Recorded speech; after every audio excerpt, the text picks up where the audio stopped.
Okay, सही। अच्छा, तो हम लोग ना इसको भी थोड़ा सा रिवाइज करेंगे और हम लोग आगे मूव करेंगे, ठीक है। तो हमारा वैसे जो लेक्चर है वो बेसिकली इवॉल्व करेगा दो टॉपिक्स के अराउंड, बिग ओ और टाइट ओ। लेकिन उसके साथ एक और आप चीज़ देखोगे। अच्छा, अभी हम लोग क्या कहते हैं, स्लाइड से ही इसको लेके चलते हैं। अच्छा, एसिम्प्टोटिक नोटेशंस क्या होती हैं? एसिम्प्टोटिक नोटेशन ज़रूरी क्यों है?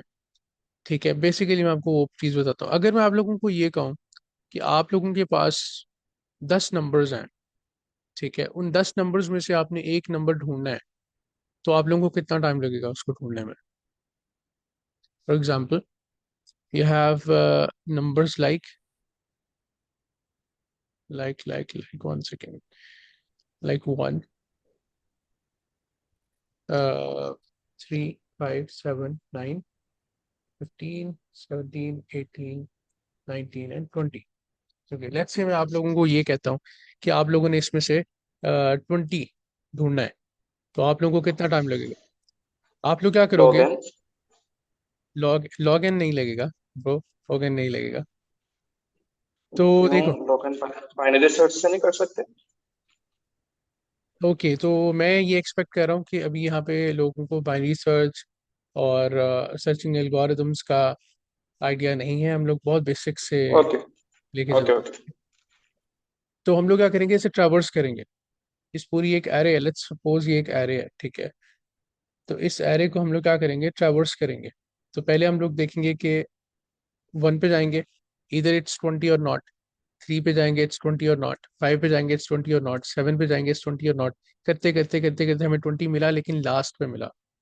सो आई कैन से कि इसकी जो टाइम कम्प्लेक्सिटी है वो ऑफ एन है। अब ये जो ओ के है, ये चीज हम लोगों ने आज पढ़नी है, ठीक है। Big O, this is what it states, ठीक है। अब अच्छा, ये तो 10 नंबर थे।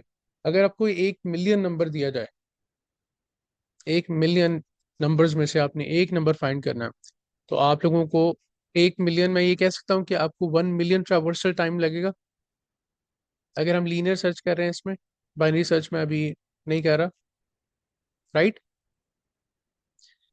अच्छा, अब इसमें ना दो चीजें आ जाती हैं। सबसे पहली चीज ये कि आपका हार्डवेयर में भी मेरे हार्डवेयर से ज़्यादा बेस्ट हो, उसकी परफॉर्मेंस ज़्यादा अच्छी हो, ठीक है। आपके कंप्यूटर में सेम चीज़ को करने के लिए हमें लेट्स सपोज 10 सेकेंड्स लग रहे हैं, और मेरे कंप्यूटर में सेम चीज़ करने के लिए हमें 30 सेकेंड्स लग रहे हैं। This can be possible.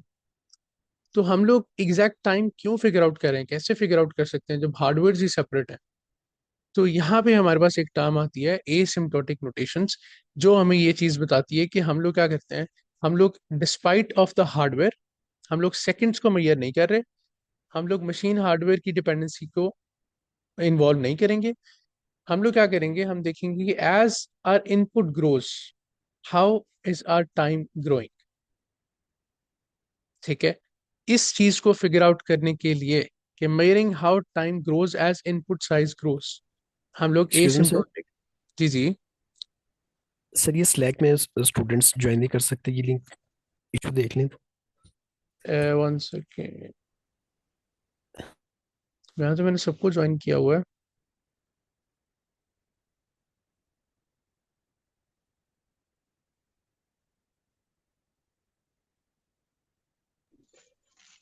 I guess पहले अप्रूव करना पड़ता है, ऐसा कोई ऑप्शन आ रहा था मुझे भी। अप्रूव करने के बाद मीटिंग में आने का हाँ, ऑप्शन है। अभी अभी ये देखो सब अप्रूव्ड है, यहाँ पे कोई पार्टिसिपेंट्स वेट नहीं कर रहे हम्म। हैं। मे सही, बी वो इशू ना हो। सही हो गया। अभी मैं पार्टिसिपेंट्स को देखता रहूंगा वक्तन फवक्तन। Okay, okay, 1 second.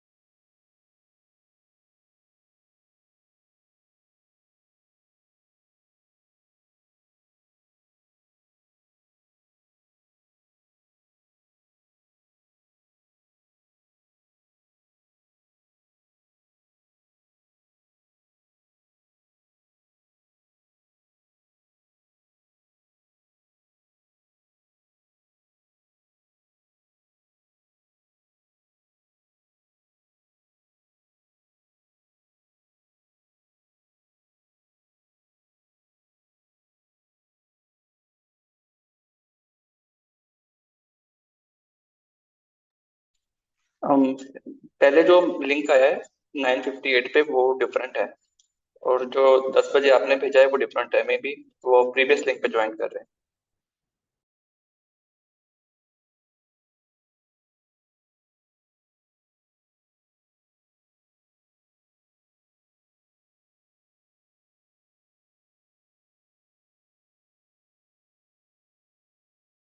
बस एक सेकंड दें मुझे प्लीज।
जी स्क्रीन शेयर हो रही है जी।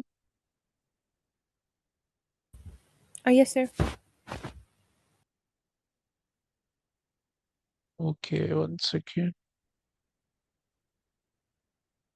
एडमिट कर लूँगा।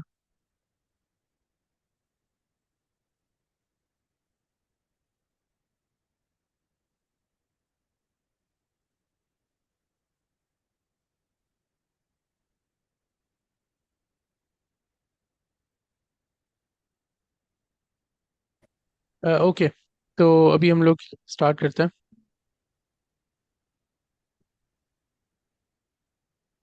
तो अच्छा, हम लोग ये बात कर रहे थे कि एसिम्प्टोटिक एनालिसिस क्या होता है। एसिम्प्टोटिक एनालिसिस में हम लोगों ने ये चीज़ डिस्कस की थी कि हम लोग एग्जैक्टली सेकंड्स को नहीं मेजर करते हैं कि for example you have written an algorithm जिसमें कुछ सेकंड्स लग रहे हैं उसको जाहिर एग्जीक्यूट होने में, तो हम लोग एग्जैक्ट सेकंड्स को एग्जीक्यूट नहीं करेंगे क्योंकि वो आपके पीसी पे हो सकता है और तरह से बिहेव करे एल्गोरिथम, मेरे पीसी पे और तरह से बिहेव करे। तो हम लोग क्या करते हैं, हम लोग ये चीज़ मेजर करते हैं कि जैसे जैसे इनपुट साइज ग्रो कर रहा है वैसे वैसे हमारे एल्गोरिथम को कितना टाइम ज़्यादा लग रहा है। फॉर एग्जाम्पल मैंने एग्जाम्पल आपको दी कि एक एरे के अंदर हमारे पास 10 आइटम्स हैं। सर। जी जी। सर आपने स्क्रीन शेयर की हुई है? जी जी मैंने स्क्रीन शेयर की हुई है। सर मेरी साइट पे स्क्रीन नहीं शो हो रही है, लाइक ग्लिच हमें भी नज़र नहीं आ हो रहा रही, मुझे भी नहीं हो रही show. Okay one second.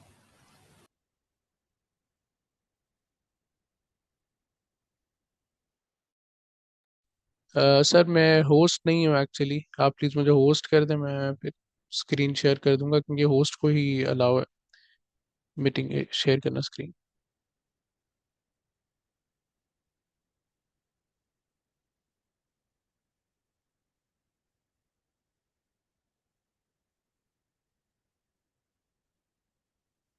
Okay जी अभी विजिबल है। यस जी सर। सर। ओके जी, तो चलते हैं आगे। एसिम्प्टोटिक एनालिसिस क्या किसी को समझ नहीं आया है वो प्लीज़ मुझे बता दे अभी।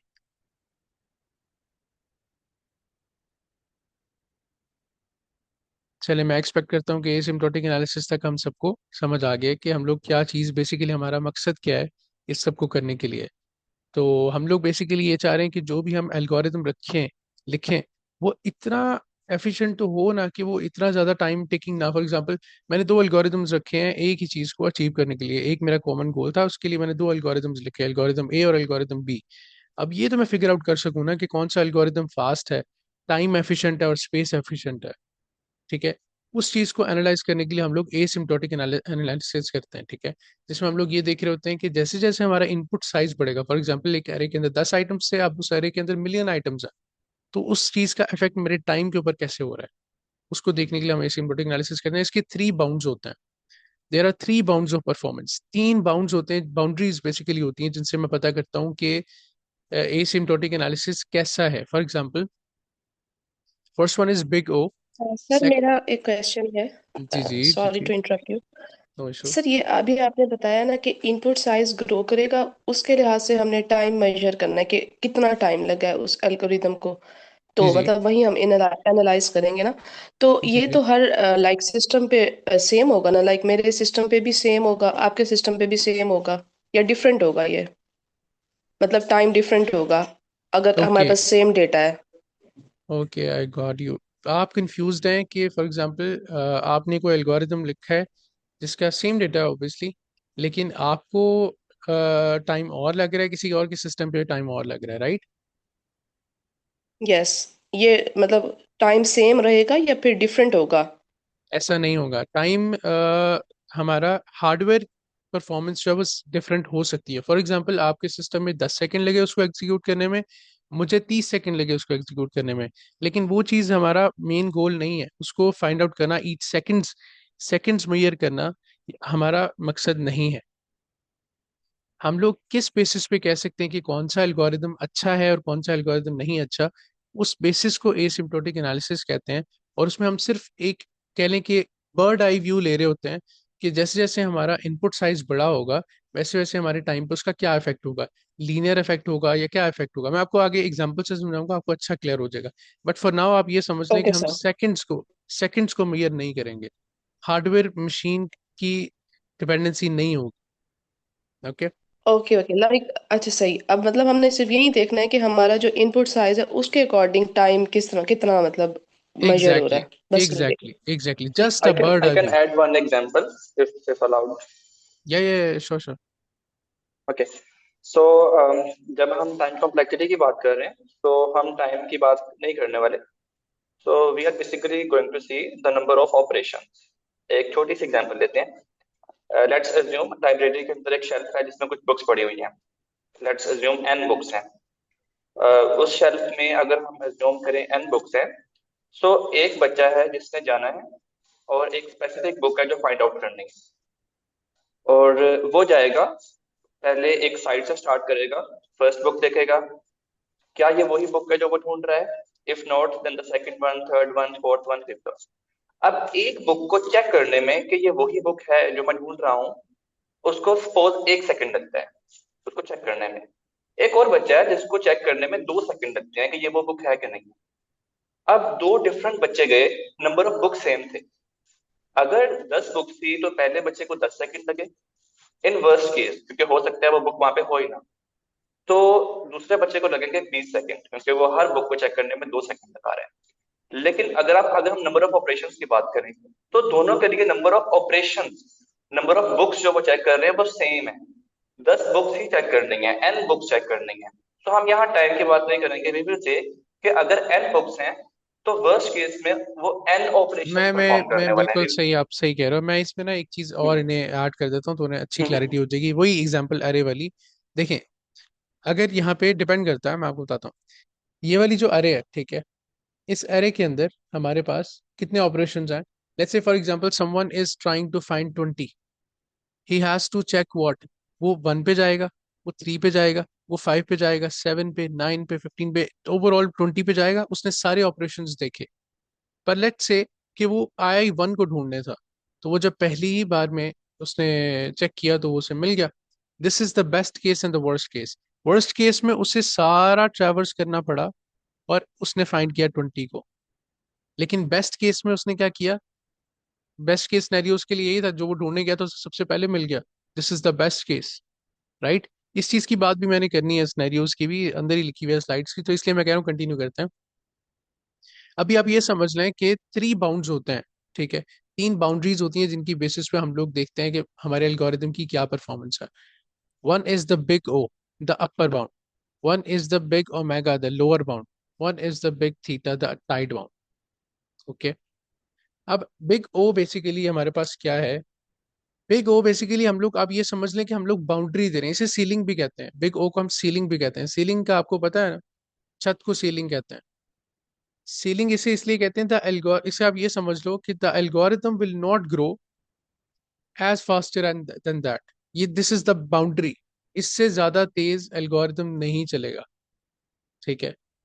ये हम बाउंड्री देते हैं। फॉर एग्जांपल मैं यहाँ पे ये कह रहा हूँ कि एक ये एरे की एग्जांपल ले लेते हैं, चलो इस पे ही वापस आ जाते हैं। इस एरे में जब हम लोग चीजें फाइंड आउट कर रहे हैं, ठीक है, आप में से कोई मुझे बता सकता है कि हमें वर्स्ट केस क्या लगेगा, लाइक कि हम लोग इसकी अपर बाउंड्री हम लोग देखना चाह रहे हैं ना। वर्स्ट केस सिनेरियो में ये होगा कि हमारा जो आइटम है लास्ट पे पड़ा होगा या होगा ही नहीं। फॉर एग्जांपल मैं यहाँ पे 70 ढूंढने आया था, ठीक है, फॉर एग्जांपल मैं यहाँ पे लेट्स सपोज मैं ये कहता हूँ 70 ढूंढने आया था मैं यहाँ पे। वो पहले 1 पे गया, फिर 3 पे, 5 पे, 7 पे, ओवरऑल करता करता करता करता लास्ट पर गया, लेकिन मुझे यहाँ पे नहीं मिला, right. But the boundary of time, कितना टाइम मुझे लगा इसको ट्रैवर्स करने में, वो डिपेंड करता है कितने नंबर्स से अंदर, right. So this big O is basically representing that. Okay, this is the boundary. या तो मैं 20 को ढूंढने गया था, ठीक है, मैं सबको ट्रैवर्स किया, लास्ट पे गया, मुझे लास्ट आइटम मिला, दैट मीन्स मुझे सारा ट्रैवर्स तो करना पड़ा। This is what the big O represents कि भाई वर्स्ट केस क्या है, this is the worst case scenario, the worst case scenario is basically big O. Okay, अब आ जाते हैं लोअर बाउंड पे, ठीक है। लोअर बाउंड बेसिकली क्या है, minimum time best case, it will never be faster than that. Big O basically क्या था, it will never be slower than that, basically हम अपर बाउंड्री दे रहे थे, इससे कम में नहीं हो सकता, ये मैक्सिमम टाइम है उसे ट्रैवर्स करने में। बिग ओमेगा बेसिकली होता है lower bound the minimum time the best case. अब इसमें बेस्ट केस क्या है, जो आप ढूंढने गए थे वो आपको पहले ही आइटम में मिल गया, राइट। इससे अच्छा, तो अब इसका बेस्ट केस क्या होगा बेसिकली, इसका बेस्ट केस हमारे पास होगा, वन सेकेंड, इसका बेस्ट केस मैं ये कह सकता हूँ कि वो ओमेगा ऑफ 1 है, ठीक है। ये इसका बेस्ट केस सिनेरियो है। काफी वो क्या है, ओके एनीवेज। सो यहाँ तक इन दोनों में कोई भी कंफ्यूजन है तो प्लीज मुझे बताएं।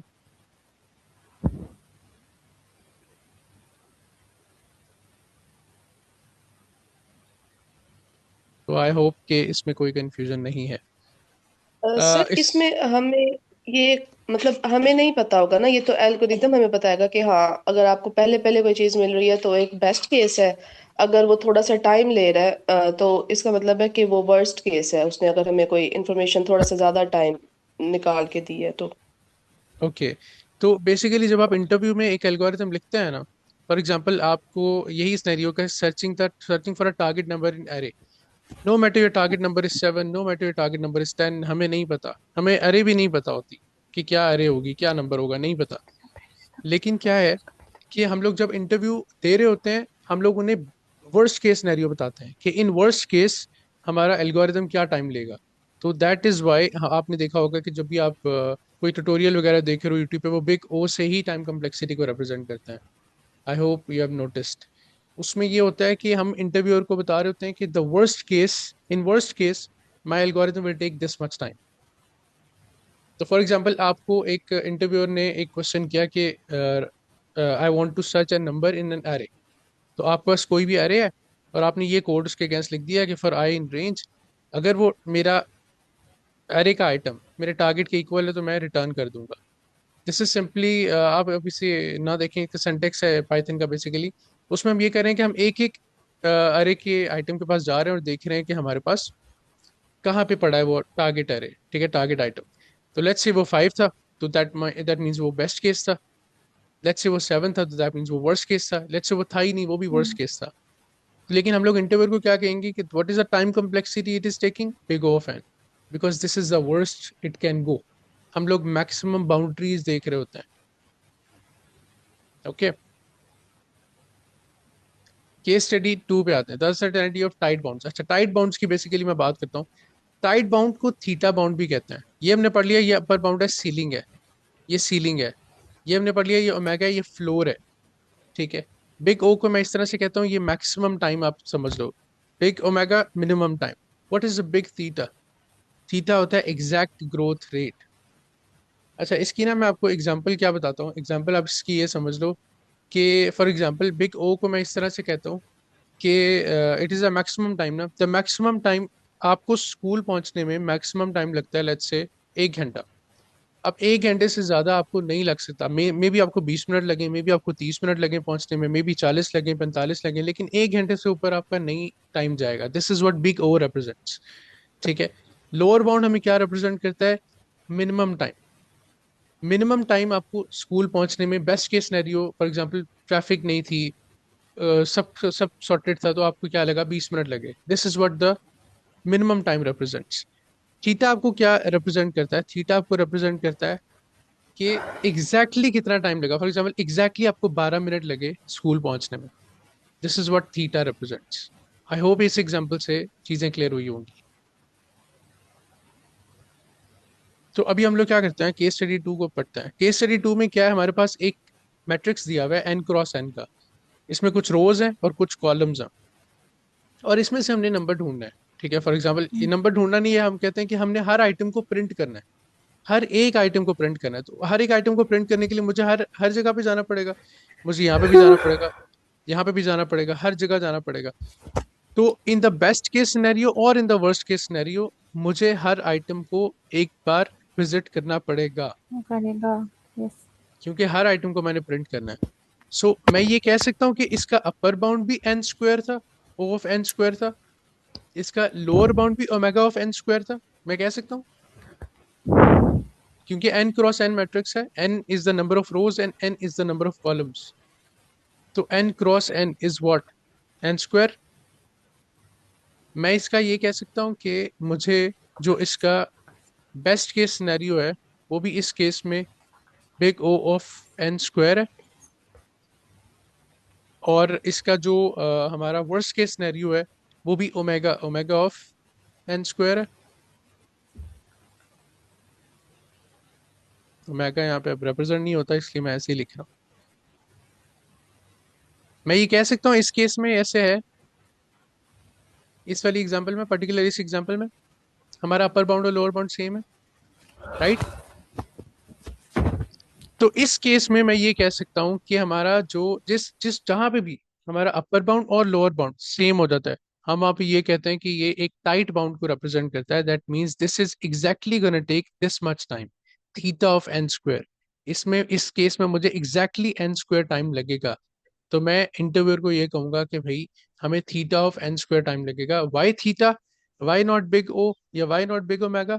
क्योंकि this is the exact time it's gonna take. ये एग्जैक्टली इतना टाइम लेगा, मुझे एग्जैक्ट टाइम का पता है। That is what it is, tight bound. Okay. अब इन तीनों में किसी को कोई भी चीज समझ नहीं आई तो प्लीज मुझे बताएं। बेस्ट चीज आपको, बेस्ट एग्जांपल मैंने दी स्कूल जाने वाली, कि बिग ओ हमें मैक्सिमम टाइम बताता है कि आप लोग स्कूल पहुंच जाओगे 1 घंटे के अंदर। This is the maximum time. अब 1 घंटे से ज्यादा नहीं हो सकता, कम जरूर हो सकता है। मिनिमम टाइम में मैं ये कह सकता हूँ कि स्कूल आप मिनिमम टाइम में पहुंच सकते हो 20 मिनट में, let's say. This is the best case कि आपको बाहर को ट्रैफिक नहीं मिली, कुछ नहीं मिला, मिनिमम टाइम आप 20 मिनट में पहुंच सकते हो। लेकिन थीटा रिप्रेजेंट करता है exact time to reach at school, exact time. 12 minute, 22 minute, 23 minute, the exact time. This is what theta represents. Okay. अच्छा, आप लोगों ने ये नोटेशन जरूर पढ़ी होंगी कल, एल्गोरिथम कॉम्प्लेक्सिटीज की। मैं इसको ना एक एक रिवीजन देना चाहूंगा, उसमें आपको चीजें कुछ क्लियर हो जाएंगी। ये चीज आपने पहले पढ़ी हुई है ना, O of one, O of log n, n, पहले पढ़ी है? अजी सर। Yes sir. ओके। तो इसको एक मैं एक तरह से रिप्रेजेंट करना चाहूंगा। O of one basically is what? Constant time. ठीक है। Constant time, constant time is what? Let's say इस एरे के अंदर मेरे पास क्वेश्चन आता है, मैं एक चीज प्रेजेंट करता हूँ, मैं कहता हूँ कि इस एरे का मुझे फर्स्ट इंडेक्स वाला नंबर दे दो। तो this is what a constant time, right? कि मैं एक कांस्टेंट टाइम, फर्स्ट इंडेक्स पे क्या पड़ा हुआ है इसके आइटम? इंडेक्सिंग कहाँ से शुरू होती है आइडिया आपको? 0। जीरो से, एग्जैक्टली एग्जैक्टली। अरे का फर्स्ट आइटम जीरो इंडेक्स पे है, अरे का सेकंड आइटम वन इंडेक्स पे, वन इंडेक्स पे थ्री पड़ा हुआ है इस टाइम। ओके, वन इंडेक्स में मैं ये कह सकता हूँ थ्री पड़ा हुआ है। अरे के फर्स्ट आइटम अगर रिप्रेजेंट करना है आपने तो जीरो से रिप्रेजेंट करते हो आप, वो हमारा वन पड़ा हुआ है। तो इसको अचीव करने के लिए, इसको अचीव करने के लिए, एक ऑपरेशन को अचीव करने के लिए मुझे कांस्टेंट टाइम लगा, right. This is what O of one represents, big O of one represents. अच्छा, मैं इसको बिग ओ ऑफ वन ना लिख के क्या मैं इसे थीटा ऑफ वन लिख सकता हूँ? मेरा आपसे ये क्वेश्चन है। मैं इसे टाइट बाउंड ऑफ वन कह सकता हूँ इसी ऑपरेशन को, इसी एग्जांपल में? Yes sir. कैसे? क्योंकि हमें पता है कि ये एग्जैक्टली यही टाइम ही लगेगा, क्योंकि वो एग्जैक्टली exactly, बिल्कुल ये सही इनपुट बात पे है। तो डिपेंड ही नहीं करता। ये इनपुट पे डिपेंड करता ही नहीं है, एग्जैक्टली exactly, ये डिपेंड करता है इस चीज पे कि हम लोगों को एक ही तो ऑपरेशन चाहिए। This is the exact time it's gonna take, हमें ये चीज आइडिया है। दैट इज वाई हम लोग लिख सकते हैं कि इट्स थीटा ऑफ वन। हम बिग ओ ऑफ वन भी लिख सकते हैं, ओके, पर हम थीटा ऑफ वन भी लिख सकते हैं। N log N, logarithmic time. हमें पता है कि लॉगरिथमिक टाइम क्या होता है। लेट्स से आपको इस चीज का आइडिया उन्होंने दिया होगा। फॉर एग्जांपल हमारे पास यही एक एरे है, ठीक है, और इस एरे में हमारे पास ऑपरेशंस हैं। मैं लेट्स से एक एरे लिख देता हूँ, अम, इसको मैं क्लीन करता हूँ, एक मिनट।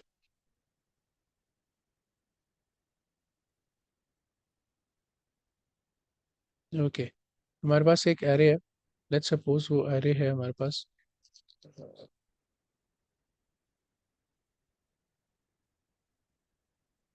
ओके, आप में से बाइनरी सर्च का आइडिया अगर नहीं है ना किसी को, तो वो मैं आपको अभी आइडिया देता हूँ। बाइनरी सर्च बेसिकली क्या करता है, हम लोग क्या करते हैं, इसका मिड वैल्यू फाइंड करते हैं। इसकी मिड वैल्यू हमारे पास क्या है?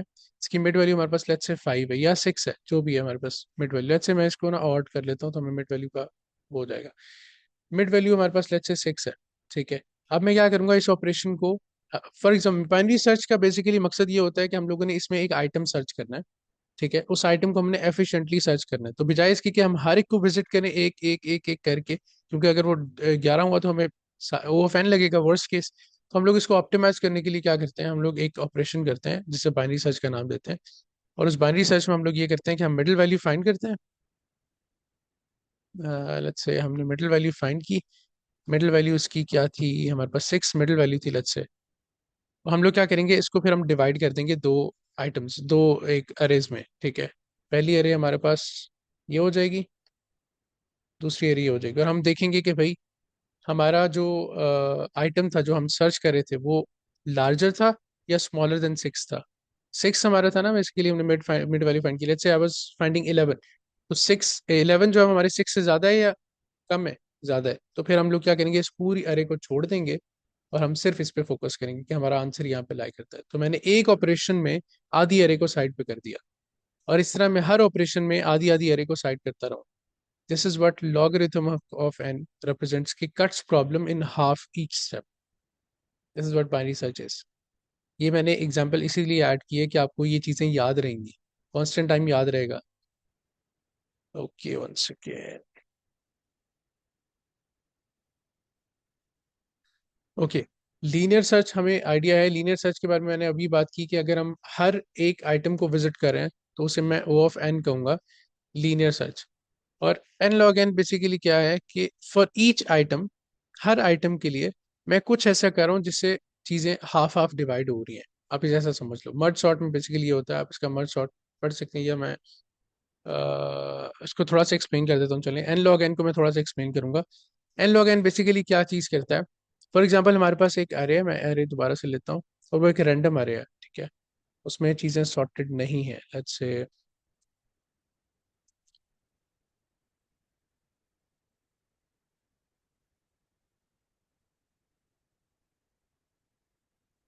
ओके, इस तरह से हमारे पास एक एरे है।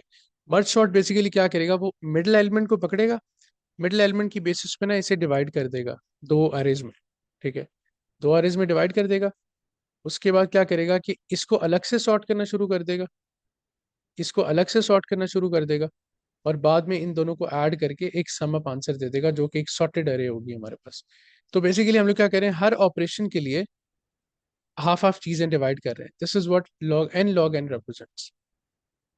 ओके. लॉग एन और एन लॉग एन में बिल्कुल आपने कंफ्यूजन नहीं करनी. फॉर लॉग एन हम लोग ये कह रहे हैं कि प्रॉब्लम को हाफ हाफ डिवाइड कर रहे हैं. एन लॉग एन में क्या कर रहे हैं, एक आइडेंटिटी के लिए, हर एक आइटम के लिए हम लोग प्रॉब्लम को हाफ डिवाइड कर रहे हैं.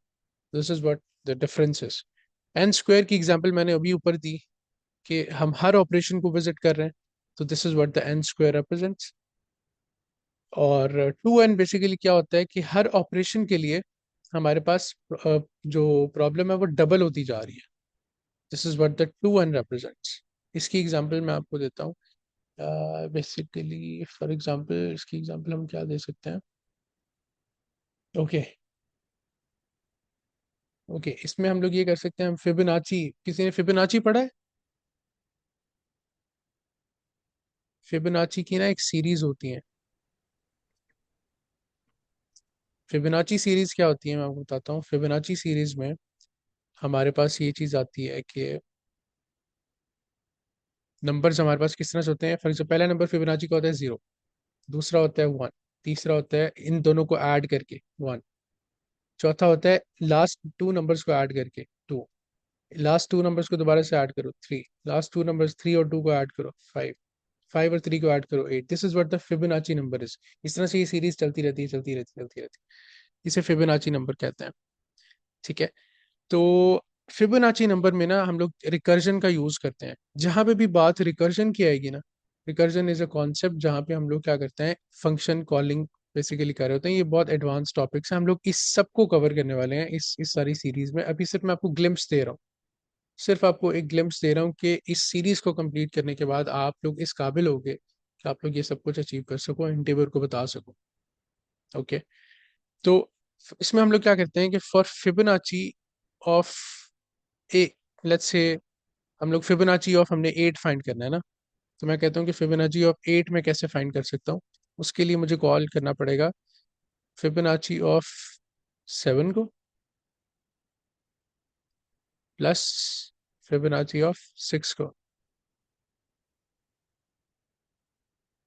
तो मैं ये कह सकता हूँ कि एक एन के लिए मुझे दो चीजें, मेरी प्रॉब्लम डबल होती जा रही है. अब 7 के लिए मुझे क्या करना पड़ेगा, 7 के लिए आगे मुझे 6 और 5 को कॉल करना पड़ेगा, 6 के लिए मुझे 5 और 4 को कॉल करना पड़ेगा. तो हर एक आइडेंटिटी के लिए मेरे पास प्रॉब्लम डबल डबल डबल होती जा रही है. ये चीज रिप्रेजेंट करती है एक्सपोनेंशियल को, 2 ऑफ n. हर एक n के लिए मेरी प्रॉब्लम डबल हो रही है. लेट्स से मेरी हर एक n के लिए मेरी प्रॉब्लम ट्रिपल हो रही होती तो मैं 3n लिखता, क्वाड्रपल हो रही होती तो मैं 4n लिखता. तो इस तरह से आप लोग टाइम कम्प्लेक्सिटी को का आइडिया लेते हो. ओके. और ये बेसिकली इसको इसको आप कुछ नहीं, परम्यूटेशंस बेसिकली आप समझ लो ट्रैवलिंग सेल्समैन, कि आपने क्या करना है. फॉर एग्जांपल परम्यूटेशन की मैं आपको एक बेस्ट एग्जांपल देता हूँ. कोई बंदा मुझे आप में से ये बताए कि ए बी सी को रिप्रेजेंट करने के कितने तरीके हैं. मैं ए बी सी को ए बी सी भी लिख सकता हूँ, मैं ए बी सी को ए सी बी भी लिख सकता हूँ, फिर मैं इसको बी सी ए भी लिख सकता हूँ, बी ए सी भी लिख सकता हूँ, और कुछ लिख सकता हूँ. CAB, C A B, good. और CBA. सी बी एग्जैक्टली, बस. तो थ्री थ्री आइटम्स को रिप्रेजेंट करने के लिए मेरे पास क्या चीज आती है, 3 factorial, which is what 3 into 2 into 1, which is 6. तो ये बेसिकली रिप्रेजेंटेशन होती है. जहां पे भी आप लोग देखोगे ना आपके क्वेश्चंस के अंदर, आप लोग चीजें रिप्रेजेंट कर रहे हो. लेट्स से मैं कहता हूँ सारी पॉसिबल कॉम्बिनेशन ही हमने देखी है ना, सारी पॉसिबल कॉम्बिनेशन इसकी क्या है या परम्यूटेशन इसकी क्या है, वो हमने आगे लिख दी है. वो हमारे पास डिपेंड करता है कितनी आइडेंटिटीज हैं. 3 आइडेंटिटीज थी तो 3 फैक्टोरियल, 4 आइडेंटिटीज होती हैं तो 4 फैक्टोरियल, n आइडेंटिटीज होती हैं तो n factorial. This is what this combination, this permutation represents. इन सब की आपके पास अब नॉलेज है. अब मुझे ये बताओ इनमें से बेस्ट क्या है जो सबसे कम टाइम ले रहा है, और वर्स्ट क्या है जो सबसे ज्यादा टाइम ले रहा O1 जो है वो बेस्ट, मतलब कम टाइम ले रहा है सबसे, और है. सबसे एग्जैक्टली. वर्स्ट टाइम जो है वो O(n) फैक्टोरियल ले रहा है. बिल्कुल ठीक कह रहे हो, सही कह रहे हो. अब हम आगे मूव करते हैं. देखो, ओ ऑफ एन जैसे आपने कहा कि बेस्ट टाइम ले रहा है, अगर मेरे पास n 10 है ना, even a tiny input of 10 items, उसका एन फैक्टोरियल कितना ज्यादा हो सकता है, 3.6 मिलियन ऑपरेशंस तक जा सकता है। इतना फर्क है ओ ऑफ एन में और ओ ऑफ एन फैक्टोरियल में, कि एक 10 आइटम्स की का एल्गोरिदम भी मुझे 3.6 मिलियन आइडेंटिटीज को आइडेंटिफाई करने पे मजबूर करेगा आगे जाके। इसलिए मैं तो कोशिश यही करूंगा कि कम से कम मैं अपना रख सकूं time complexity, space complexity. Rule of simplification. Okay, अब ये चीज मैं आपको बताने वाला था कि अगर आपका अगर आपका लेट्स से ये एक इंपॉर्टेंट चीज है, इसको आप लोग प्लीज थोड़ा सा गौर से देखिए। अब हम लोगों ने क्या बात की, अभी हम लोगों ने ये बात की कि हमारे पास एक एरे था, उस एरे की एक एक आइडेंटिटी को मैं विजिट कर रहा था, और हमें जो टाइम कम्प्लेक्सिटी लग रही थी वर्स्ट केस सिनेरियो में, वो हमें ये लग रही थी O of n, right. Let's suppose आपका कोई कोई भी और एल्गोरिथम है जहाँ पे आपके पास टाइम कम्प्लेक्सिटी लग रही होती है O of N plus O of N.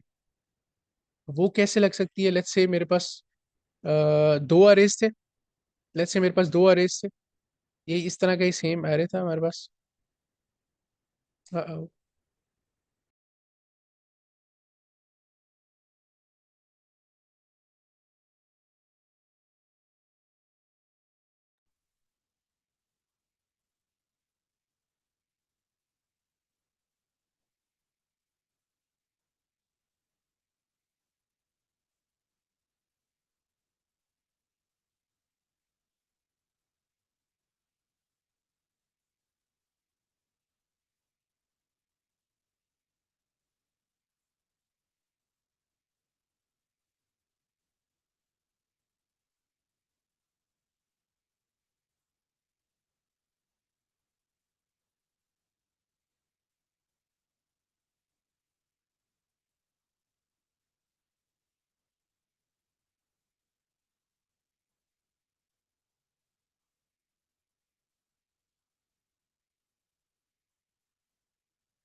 Ji ji, PDF आप सबको शेयर हो जाएगी।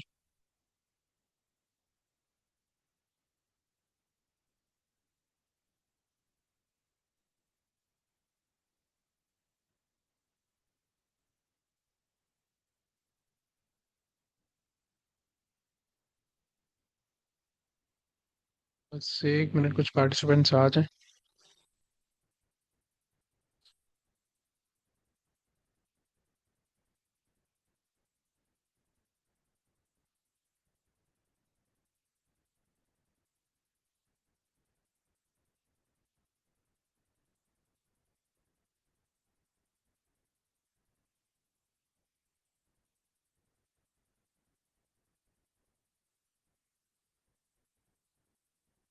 आई थिंक इतना ही है, चलें जी।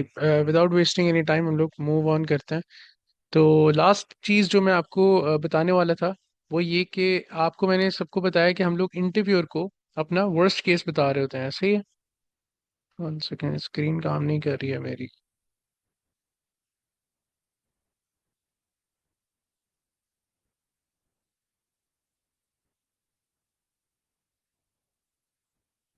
ओके,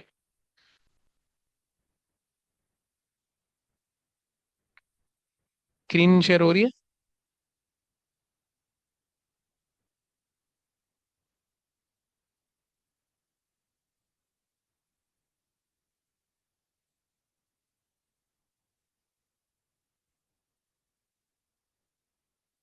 स्क्रीन शेयर हो रही है जी।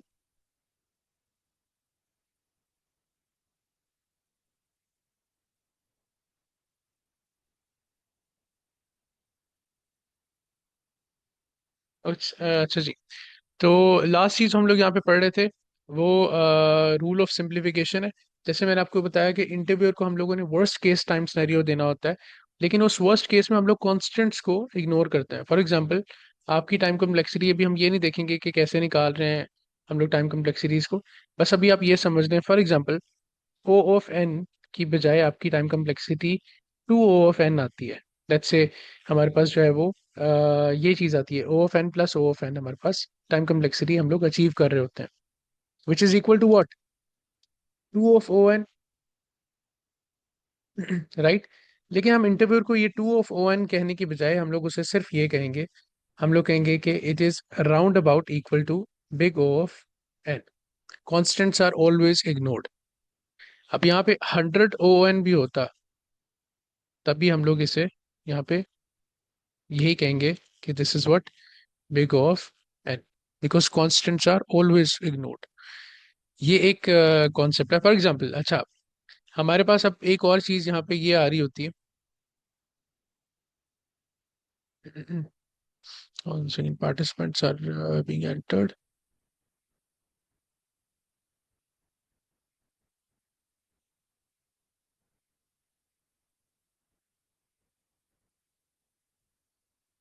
अच्छा जी, तो हम लोग बात कर रहे थे कि हम कॉन्स्टेंट्स को हमेशा इग्नोर करेंगे, ठीक है। फॉर एग्जांपल, हमारे पास ये एक फॉर लूप था। लेट्स से हमारे पास एक और फॉर लूप है, लाइक दो फॉर लूप्स हमारे पास यहाँ पे एल्गोरिदम्स में चल रहे हैं, ठीक है। हम लोग जो भी एल्गोरिदम हमारा बना रहे हैं उसमें दो for loops at a time चल रहे हैं जो कि n आइटम्स को ट्रैवर्स कर रहे हैं। तो हम लोग यहाँ पे टाइम कॉम्प्लेक्सिटी को ये कह सकते हैं कि it's O of N plus O of N, which is equal to what, two of O N. लेकिन हम लोग इंटरव्यूअर को हमेशा ओ ऑफ एन कहेंगे। आप उसे ये जरूर कह सकते हो कि for one for loop it is O of N, for second for loop it is O of N, but the time complexity overall is O of N. This is how you will explain. For example, आपके पास 100 ON भी आता है, तो आप लोग क्या करोगे, 100 ON की बजाय भी आप लोग उसे ये कहोगे कि this is what, it is equivalent to O of N. Okay, ये चीज मैं यहाँ पे एक एडिशन करना चाहता हूँ।